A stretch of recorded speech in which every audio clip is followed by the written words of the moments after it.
జ్ఞానాన్ని బోధిస్తుంది. ఈ 6వ పాసురం నుంచి కూడా 6వ పాసురం నుంచి 15వ పాసురం వరకు అమ్మవారు ప్రతిరోజు ఒక్కొక్క గోపికను నిద్రలేపుతూ ఉంది అమ్మవారు. ఇవాళ నుంచి 16వ పాసురం వరకు కూడా.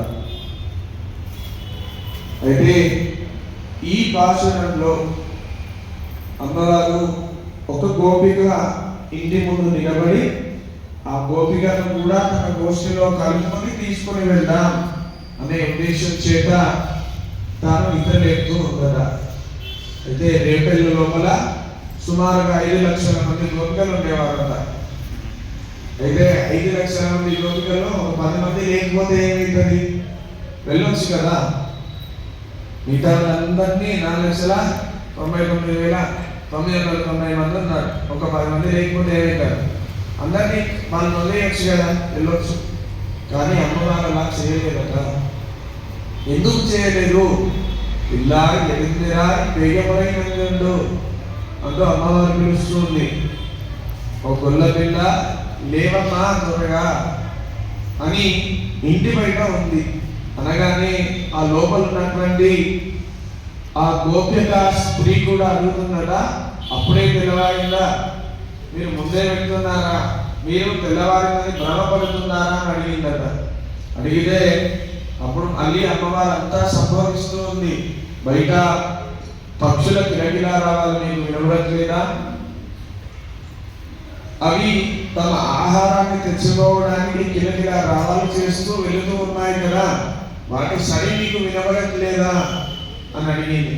అడగగానే చలికాలం కదా, పొద్దున్నే లేవడానికి బద్ధకం ఆమె కూడా మనలాగే. కాబట్టి ఆమె కూడా ఏమంది, అప్పుడే ఇంకా తెల్లవారలేదు, మీరు బ్రహ్మపరి ముందే వచ్చారేమో, కాబట్టి అలా కాదండి, మీరందరూ కూడా ఇంతమంది మీరు ఉన్నారు కదా, మీరు వచ్చి మీరు మాట్లాడే సభకి తెల్లవారిందనుకొని ఆ పక్షులు కూడా లేచి వెళ్తున్నట్టున్నాయి అని అన్నారు. అంటే అప్పుడు మళ్ళీ అమ్మవారు తమ గోష్ఠిలో అందరితో కలిపి చెప్తుంది. ఏమని చెప్తుందట? చక్కగా ఆ ఆలయాల్లో చేసే శంఖధ్వని మీకు వినబడట్లేదా? వెళ్ళంతరే తొయ్య బ్రహ్మానంద వ్యక్తినే ఉల్లాసంతో మణివారగలం యోగిగలం. చక్కగా మునులు యోగులు అందరూ కూడా ఆ స్వామి దర్శనానికి ఆలయం ముందు వేసి ఉన్నారు. ఏదైనా ఆలయాన్ని తెలిసేటప్పుడు ముందుగా శంఖధ్వని చేస్తారు కదా, ఆ శంఖనాదాలు పూరిస్తుంటే అవి మీకు వినబడట్లేదా? తెల్లవారంగా ఆలయం తెరవరు కదా, కాబట్టి ప్రాతకాలం అయింది, నీవు కూడా లేవాలి. అలా పక్షిరాజైనటువంటి గరుత్మంతుని ఆ స్వామి యొక్క ఆలయం ముందు నిలబడి చక్కగా తాను ఎగురుతూ ఉన్నాడు ఆలయ శిఖరం మీద.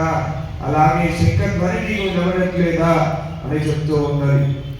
అలా చెప్పగానే మళ్ళీ తాను కూడా ఓహో శంఖధ్వని వినబడుతుందా, అయితే నేను కూడా వస్తానని ఆ గోపిక స్త్రీ వచ్చి ఈ గోష్ఠిలో కలిసింది. అయితే ఆ ఒక్క గోపికను తాను కలుపుకోవడానికి ఉండే అర్థం ఏంటంటే, భగవంతుడు మొదలై చెప్పుకున్నాం, మనకు భగవంతునికి మధ్యలో ఉండే అడ్డు ఏంటి?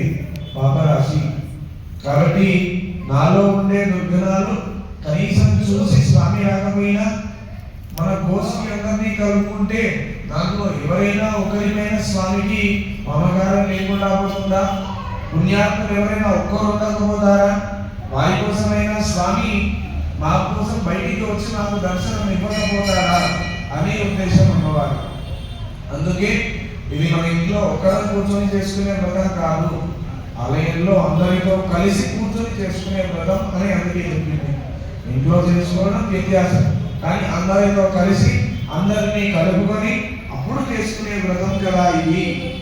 అలా తాను ఎవరిని కీర్తిద్దాం అని అప్పుడు అడిగితే ఆనాడు గోపికా స్త్రీ రూపంలో వచ్చి తన తలబాల్లో విషాన్ని ఎక్కించి పూతన రాక్షసిగా మారి వస్తే తన బాలను తాకి తనకే మోక్షాన్ని ఉసిగినటువంటి ఆ పరమాత్మని కదా మనం కీర్తించాల్సింది.